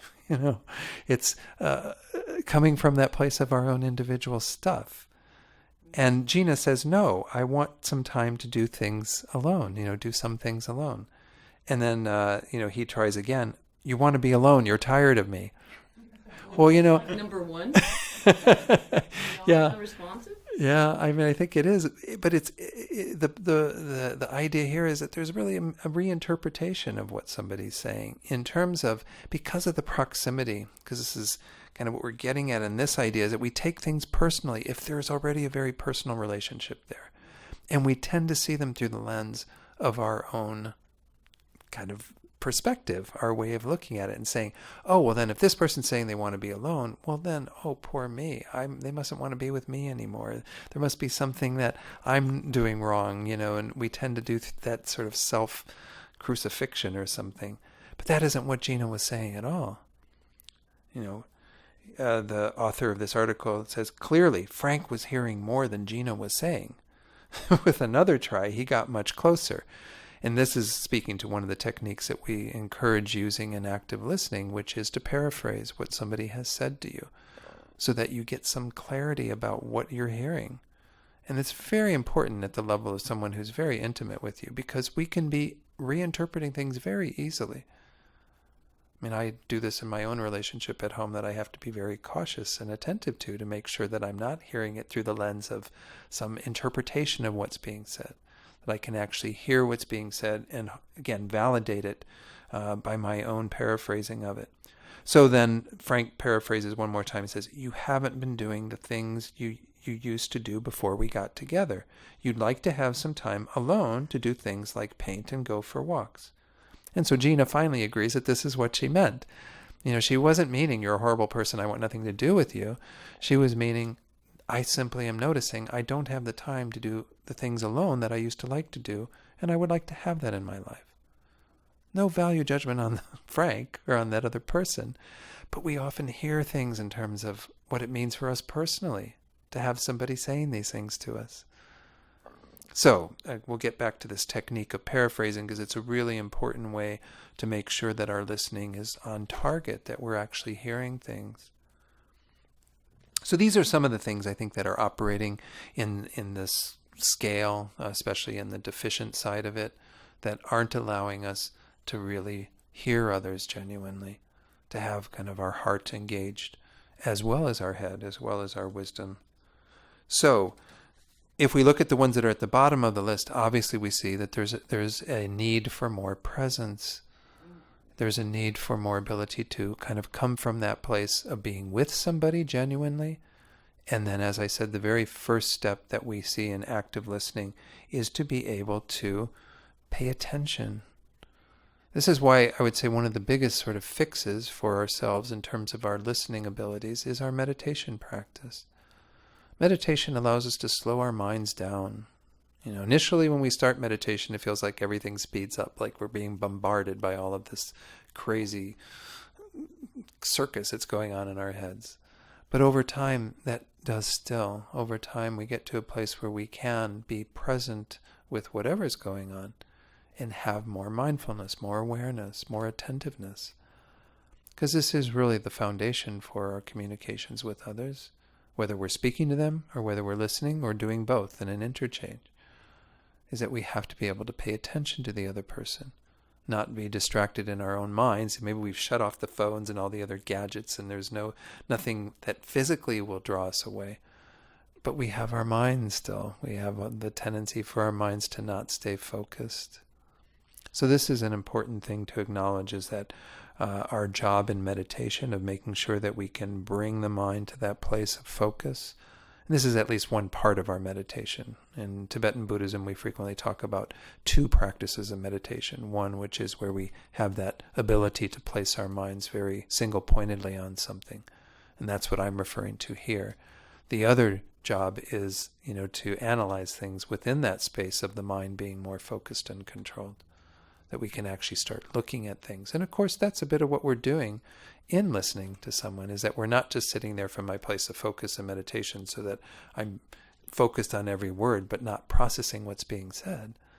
We do have to have ourselves engaged in hearing what the other person is saying through our focused attention on them, and making sure that, again, we're getting the right meaning from that. So some of the other skills that are pointed out in this article by Karen Wegela, again, Karen Kissel-Wegela is her name. The first one, as I said, is really paying attention to words, but also, as was pointed out by Rosemary, to the physical cues that we're getting from others. Sometimes it's even like the tone of the words. How is somebody saying something to us? And are we really attending to that? Are we attending to their body language? Once more, we say so much through our bodies. I've never really studied body language as an art to like really be able to discern it all, but nonetheless, we know we are reactive to it, and we, cause others to react to our own body language. So we have to be aware to the degree that paying attention to what that person is telling us and communicating in any way that they're doing it, not just through the words they're saying, but how they're saying them and what their body is doing while they are saying it, and so on. The second skill that is really important to have is this skill of paraphrasing that I demonstrated through that Frank and Gina story, right? Paraphrasing is kind of an interesting thing. Once more, you don't want to parrot what somebody is saying, just spit back everything that they're telling you. It's really useful to paraphrase because, and I was even demonstrating it to some degree with what Faiza was saying and others were saying, is to try to repeat back, in a sense, what you heard people say. And you can even, say, what I'd like to do is, tell you what I heard, and you let me know if I'm on target or not. And that's a useful way to check in to make sure that you're hearing things correctly. Especially in those situations like the Frank and Gina one, when you're with somebody who you have an established relationship with. Because you can have all kinds of filters you're putting it through and ways that you're thinking about it that cause you to distort what's being said. So that suddenly you got this animosity towards the person in front of you, and they're coming to you with their heart open and wanting to connect with you more from their place of woundedness. But you're thinking that you're being wounded in the process. So it's really important that we have this checking in by paraphrasing. So it simply looks like, saying, I'm going to restate what you said so that I can make sure that I'm hearing you correctly. I mean, you're not putting the fault on them. Oh, you were really all over the place, so I can't really be sure what you said, but this is what I think you said. I mean, it's not that type of thing. You just, from your own side, take responsibility for that part of it. Say, I really want to be sure that I'm hearing what you have to say. So I'm going to, if it's okay with you, I'm going to share what I thought you said, what I heard. And if you could let me know if I'm on target with that. I mean, what a wonderful way to be able to connect with another. And if people hear it and it's not correct, they'll let you know. If it's like Frank and Gina, where Frank heard it as, oh, you don't want to be with me anymore. Well, Gina was like, no, that's not it. That's not what I'm saying. So this is an important skill that we can have in listening to others. The third thing is listening for the feelings. This is about what was coming up a little bit earlier, is that it's not just the content of what's being said, it's also to really understand emotionally what's going on. To really listen for the feelings. If we're going to be like this being, like this Buddha of compassion, really being with others in that genuine sense of compassion and care for others, we need to be attentive to the emotions that are underneath the surface frequently, that are a part of what we're being communicated, but often not being validated as much either. If somebody simply, once more, comes to us from the space of, oh, well, I know how to deal with that and let me give you some advice or whatever, but they're not really hearing the pain that we're in and being willing to stay with the pain that we're in, then I think that we're once more going to have an unsatisfactory experience. So listening for the feelings, sometimes this is even called reflecting, is to be able to mirror back to that other person that you are empathically with them, that in their feeling of what's going on with them, you're able to meet them at that level. Again, without any judgment, with just that genuine heart-to-heart connection. That's why, once more, I think it's really important, and don't know that we're going to have time to do a meditation, but it's really important to spend some time, if you have the opportunity, prior to particularly what you're sensing is going to be a really important communication with somebody, to sit in silence first with yourself by focusing the mind, but also to sort of awaken your heart, so that we're not all armored here. We're going to have much more productive communication with others when our hearts are open. Not just our ears open, but our hearts open to others. So it means being able to be in that space of, Chogyam Trungpa Rinpoche apparently called this the soft spot. Pema Chodron uses that idea a lot, and I think it's totally acceptable in any Buddhist tradition, even in any other tradition, to acknowledge we have a soft spot. We have a place that we do tend to armor, but we have to be willing to break down that armor to be able to feel the emotions of another, to be with them in their grief or their anger, whatever is going on for them. Or, as Faiza was pointing out, we're not going to feel validated in that, because we are coming there not just with what the story and what's gone on, but the emotion that comes with it. The other person has to be willing to meet with us at that level. And they won't be able to if their hearts are closed. It's going to feel, again, not so fulfilling, not so enriching. Any questions up to this point? There's a few more things I want to talk about. These things make some sense? Again, I'm not presenting traditional Buddhist ideas, but I keep wanting to try to relate it to your Buddhist teachings to make sure that we see that these are completely grounded in what we are trying to do in our Buddhist practice. It's not like we're learning something that's totally unrelated. It's just being attentive to how are we with others in terms of that side of the communication, being able to hear them and meet them in what they're experiencing, what they're going through. So the fourth one is summarizing what we've heard. I'm going to share a little bit here of what she says in her article on this.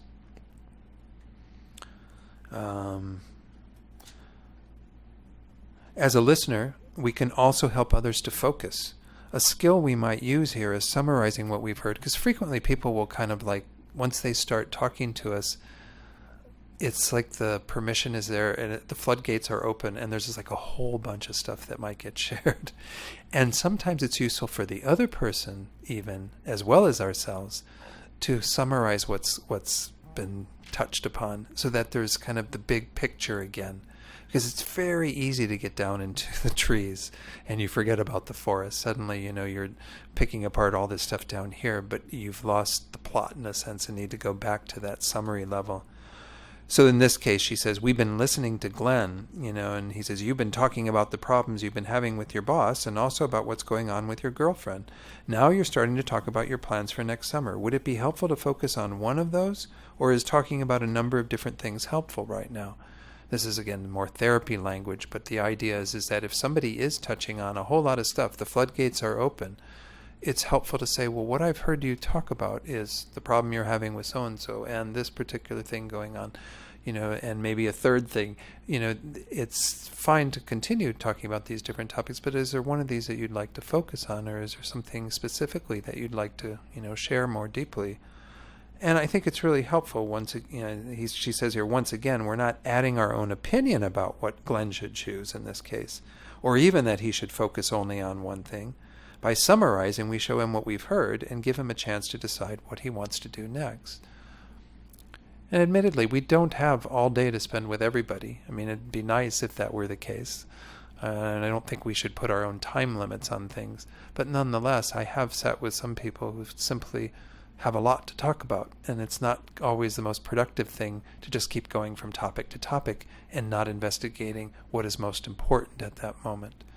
So again, it's not putting a value on it and saying, oh, I need this from my side, but it is useful to spend time somewhat productively and to make sure that when we are listening to others, we're hearing what it is that they really want to address. As kind of a corollary to this, she says a very simple technique that we teach to counselors in training is to repeat a word or phrase to show that we are listening. For example, let's go back to Gina's first statement about wanting time for herself, the one I mentioned earlier. I would like to have some time to do some of the things I used to do before we got married. I would like time to paint and to take walks alone. And this author says, if I were responding by using this repeating skill, I might say, alone? That seems like the most potent word in what she said. Someone else might pick up a different word or phrase, for example, used to do, and so on. But each of those would invite a somewhat different response from Gina. But it shows that you're trying to cue into where is the most salient point that people are hung up on or working with in what they're communicating. So this does take, again, some active listening, some really responsive listening, that's asking appropriate things that are helping people to get to what they really want to communicate. And it'll be much more fulfilling, because sometimes people don't even know that. I do have some meetings with people where it's just there's a lot going on in their life and they're not really even sure. And asking that type of question can be useful, but can also, as I said, it can be a bit of a block, so you keep it open-ended. You can say yes, continue to talk about all these things that you've touched on, Or we can focus on one and see if there's, something that's perhaps most important that you'd like to look at. And frequently that's the case, is that they just hadn't really sorted it out, but now that they've communicated all of it, there's more clarity. Then the one thing that is pointed out for all of these, she says, with all of these skills, it's important to be really interested, not just to go through the motions that we show we are interested in listening. Nonetheless, as I said, it's okay to fake it till you make it, but people will pick up on whether you're really interested or not. People will have their own assessment on the basis of whether you're there with them, really trying to be with them in the space of your listening. The last thing that I want to touch on, which I think is really an important thing, we've got about 7 minutes or so left here, enough time to touch on some of this. She does have a whole chapter where she talks about asking good questions. And I think that this is, once more, our role as somebody who's listening, especially if we are going to take a more proactive role in listening to others, is to really be asking the right questions. Questions that help to probe and deepen what's going on for the person who is sharing all of this with us. The worst question that we can ask, they say, and I kind of agree with this was from that same article, is the question why? Why do you feel that way? Because think about when you've been asked that, when you've been sharing something, there's almost an immediate defensiveness, like, why do you want to know? Or why is that important? Because it doesn't validate that the person has some rationale for why they're feeling. It seems to question that. Well, why should you feel that way kind of idea? Well, no, the person feels that way. We have to meet them at that feeling. It's also very past-oriented.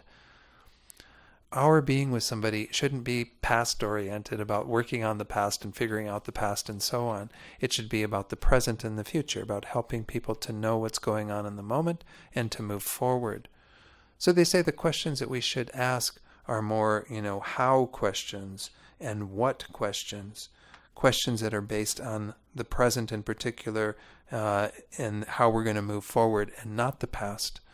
Not resurrecting the past, stirring up the past. That's not why the person's there. Now, again, there may be some good therapy sessions where it's useful for people to really dig down into their past and to see what all transpired. And that's the role of a good therapist. Our listening to others should be much more directed at, well, what's going on for you now, and how are you dealing with that? Those sorts of questions help the person to see their situation as being validated and focused on what they can do now, or what's happening for them now. Another thing, of course, is being present and listening so that we do say the right questions, so that we do make sure that our questions are coming from that place. The last, there's 3 more things I want to touch on this. One thing is to what extent are our questions open-ended versus closed-ended? We know the difference of these. Like if you were to ask somebody, if somebody said, something really heartfelt to you, and they say, well, is that or isn't that a problem for you? Well, that's a yes or no question, right? And there can be times when it's useful to ask those kinds of questions that are closed-ended, that don't allow somebody to investigate further. If you said to somebody, well, how do you see that in your life right now? What is going on for you? That's much more open-ended. Then they've got a whole range of things they can answer. Oh, well, it's causing me to lose a lot of sleep, and I'm having a lot of difficulty with the people at work because of this, and whatever is going on for them, they are allowed to explore it. If you just say, well, is this or isn't it a problem for you right now? Well, then they can say, yes, it is, but there's no permission to go further. So open-ended questions are usually quite useful. Again, it's very easy for us to not want to go to those places of hearing all of that, because it is difficult to continue to be with others in the space of all of what might be happening for them. But that's our job if we are genuinely wanting to listen to others. Also, to ask only one question at a time. Frequently I'm guilty of this sometimes, where I'll almost say a question and then immediately follow it up with a slightly different question, and then maybe even a third question. It's like you have to be on target. If you say one question, then wait for an answer to that question. Even if you think, oh, I maybe should have asked this instead or something, just Put that question out there. Because if you say more than one thing, the person will probably only answer the last question that you said. They're not going to remember 3 questions to answer. It's not some exam. They are there because they're in a space of their pain or they're hurting, and they simply want you to help them in this process of dealing with that, looking at that. So 1 question at a time. And then the big thing that I emphasize around questions is, once more, only if invited, only if you really feel that the person is wanting to go to that place. So frequently here, you can ask the question, well, I'd like to pursue this with a few questions, if that's okay with you. That's an okay question to ask to see if there's an invitation, if there's a willingness to go there. But sometimes the person may be extending that invitation themselves by acknowledging that that's what they would like, is to help you, to be helped by you to go to those places. But really, it's only if you're invited to do that, because sometimes the most powerful way of being with others, we mentioned this earlier, is in silence. It does give huge validation to what's going on to others, because it means you're going to sit with them in their pain, in their difficulty, and not be so quick to move it on to another subject, not be so quick to feel like we need to fill the air with words. Rather, we're going to be with somebody in that space of silence. Silence is a very powerful tool. We use it frequently in Buddhism as a way of, again, being back in touch and coming from that place of an open heart, open mind. And so I would really encourage you to use silence much more frequently than talking, than questioning. It's a very powerful tool. So these are some of the things that came up in my investigation of all of this. I think there's, obviously, through a lot of these, we do have to kind of turn our minds in that direction. We do have to practice. As I said, having a good foundation of Buddhist practice in terms of meditation helps. If we can do that before we meet with somebody, before we have that, and even feel free if somebody comes up to you and says, I've got this stuff going on in my life and I'd really like to talk to you. It's okay to say, well, I'd love to do that. Can you give me 5 minutes? Can you give me 10 minutes? Whatever you feel you might need. If the person really needs to talk to you, hopefully they have that time, or they're willing to find another time that works for them, and then you can be better prepared to be in that space to really listen to what they have to share. I think that, again, there's going to be the rare case where somebody says, no, I can't give you 5 minutes. I need to talk to you now. If they really are demanding that, well, then we just roll up our sleeves and do the best that we can, given that we don't have a lot of time to prepare ourselves potentially. But perhaps we do have, again, the strength of practice. The person Jill was alluding to, my friend who has developed some of this skill of being able to be with others in that dimension, that we can have that naturally. I think this is something we all can develop over time, is that ability. The last thing I want to touch on, I'll see if there's any questions as well after this, but the earlier article that I was reading from that was the couple who had done all this research on this sort of stuff. I think it was in that one. They were talking about, this is a wonderful little quote here. They say, finally, there is the idea of the healing power of being heard as it touches the planet in a universal way. If individuals and groups grow toward wholeness and reconciliation of broken relationships as a result of skillful listening, why not apply the same approach to world problems and relationships between nations? This is a bit of what we were talking about earlier with Jill's comment about how we're in a world where listening is not, being done so skillfully. Suppose a dialogue were to begin on a spiritual level between nations. Suppose defensiveness were tempered with sincere and skillful attention devoted to understanding the experience of the other. Suppose the world's powers became open to receiving the authentic story of the way of life of third world peoples. Suppose the lip service paid to diversity grew into robust mutual listening to the values of other cultures. Suppose the scars of injury were allowed a place in the light to heal. Responsibility for transgressions was claimed, and atonement was made. Suppose the need to define one another as other melted away.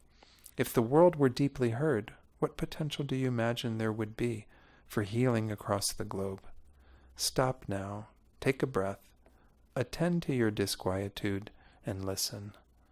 So I thought that was a nice way to end tonight, was just to acknowledge that the work that we do on ourselves absolutely can have an effect on others and on the world we live in. We may think we're a bit powerless to affect the dialogue that goes on between, leaders and countries in this world, but we can affect, through our own interchange with others, the quality of listening that we engage in, and hopefully then that others also participate in.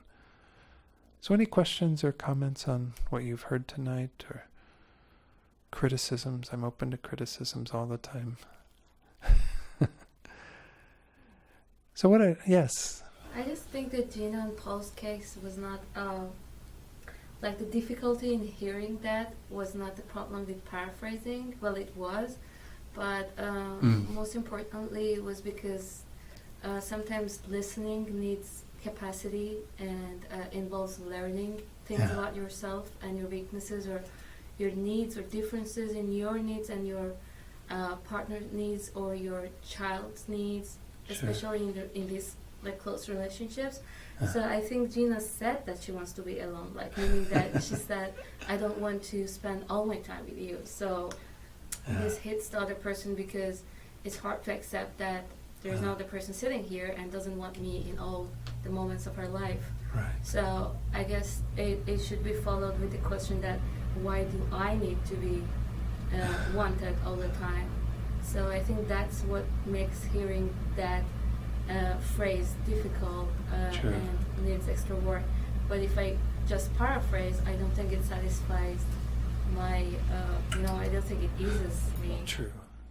I agree with you, Faiza, because I think, again, the paraphrasing isn't going to necessarily solve Frank's problems of feeling like he's dealing with his own emotional stuff about what Gina's needs are and his inability to accept what that might mean for himself. Absolutely. I would say the role of a therapist in that case is to go further beyond paraphrasing, to say, let's talk a bit about what's really coming up for you, Frank, if that's okay, to really help explore Frank's issues with his own instability in the relationship and all the other things. I agree.